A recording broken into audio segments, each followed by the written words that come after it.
Olá pessoal, tudo bem? Aqui é o professor Vitor Souza, dando início à nossa segunda aula de números complexos. Nessa aula nós veremos tipos de números complexos, veremos os conjugados e os conjuntos numéricos, aqueles diagramazinho, incluindo já o conjunto dos números complexos. Vocês podem acompanhar essa aula lá pelo canal Vitando em Matemática. Então pessoal, temos três tipos de números complexos. O primeiro aqui, número imaginário. Ele acontece quando o A é diferente de zero e quando o B é diferente de zero. Ou seja, quando a parte real e a parte imaginária são diferentes de zero. Alguns exemplos, por exemplo, 2 mais 3i, parte real 2, parte imaginária 3. Menos 5 mais 8i, parte real menos 5, parte imaginária 8. Menos 7i mais 4. Parte imaginária menos 7, parte real 4. Então, quando os dois forem diferentes de zero, a gente fala que é um número imaginário. Número imaginário puro, tá? O nome já diz, ele é imaginário puro. Isso significa que ele não tem parte real. Se ele não tem parte real, o A, a parte real dele é igual a zero e a parte imaginária dele vai ser diferente de zero. Por exemplo, os números que só têm a parte da letra i.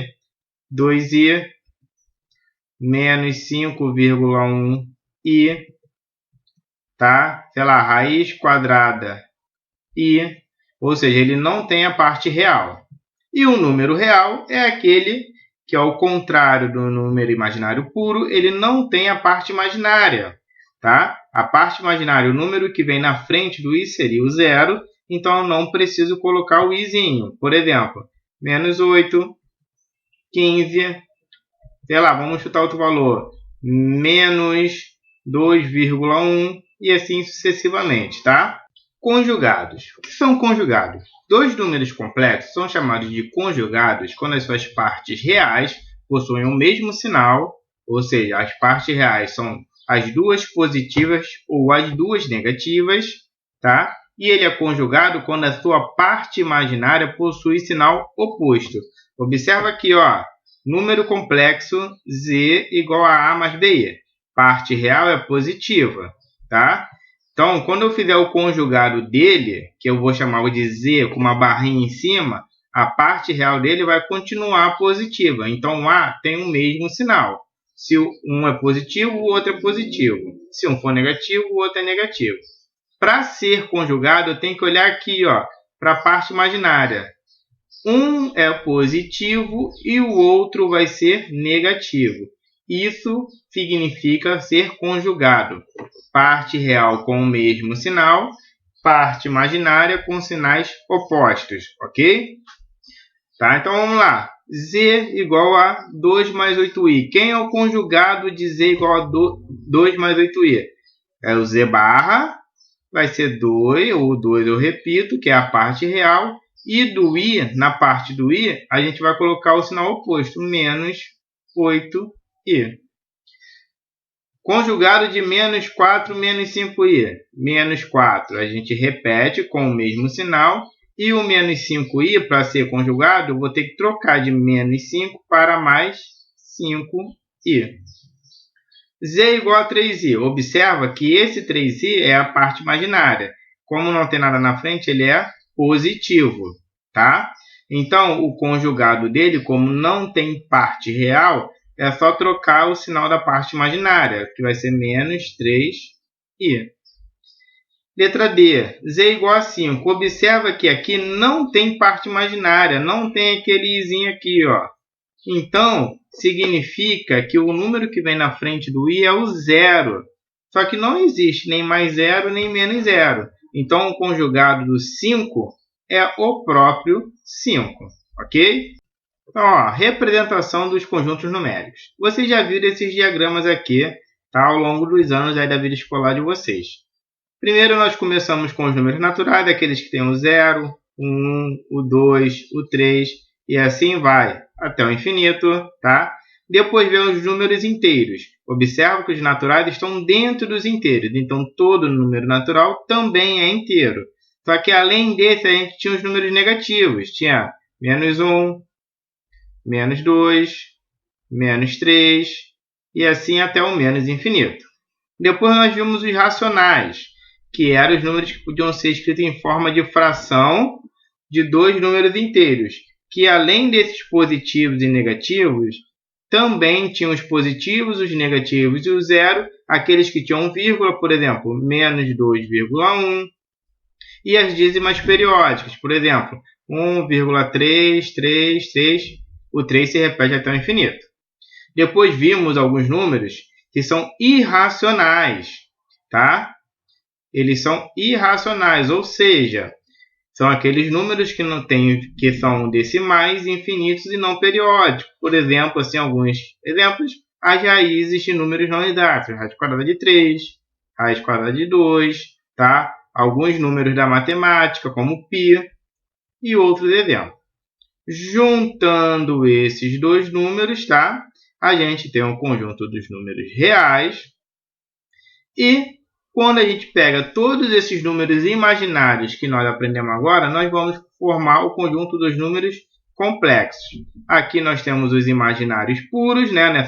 Nesse branco aqui, ó, 2i, 7i, e aqui os números imaginários. Por exemplo, 3 mais 4i, e assim sucessivamente. Dessa maneira, a gente forma o conjunto dos números até o terceiro ano do ensino médio. Alguns exemplos.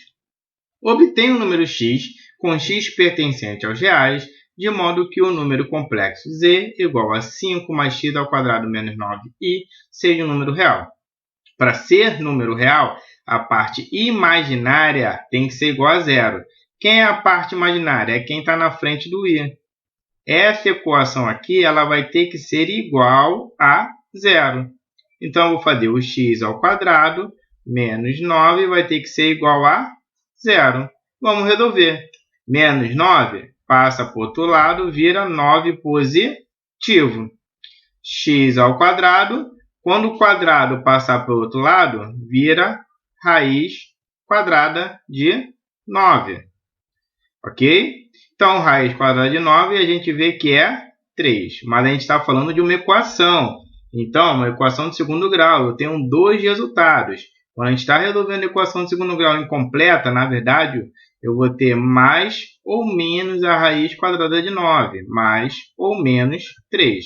Então, eu tenho duas opções. O x1, que pode ser 1 mais 3, serve para aquela conta da zero. E o x2, que é o menos 3, que serve para essa conta aqui da zero também. Número 2. Obtenha o número x com x pertencente a r, de modo que o número z, um número complexo z, x ao quadrado mais menos 25 igual a x menos 5i, seja imaginário puro. Para ser imaginário puro, ele não pode ter parte real. Então, isso aqui, ó, a parte real dele, ó, observa que não tem i do lado aqui do parênteses. Essa aqui tem que ser zero. Então, tem o x ao quadrado menos 25 igual a zero. Porque se isso aqui for zero, ele vai ter só a parte do imaginário puro. Mas observem. Vamos lá. X ao quadrado, 25 vai para o outro lado, fica 25 positivo. Tira a raiz quadrada, que pode ser positiva ou negativa, o resultado. Então, o x ele pode ser mais 5 ou menos 5. Só que observa que aqui na parte imaginária, eu também tenho a letra x.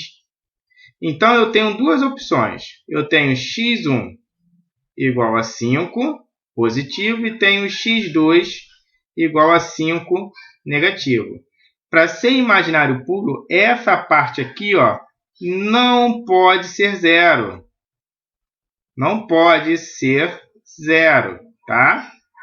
Então, eu tenho que ver se algum desses valores aqui, do 5 ou do menos 5, eu tenho que ver se quando eu fizer esse número, menos 5, se dá zero. Se der zero, não posso utilizar. Observa que o x1, que é 5, se eu colocar aqui ó, no lugar desse x, 5, e fizer 5 menos 5, isso dá zero.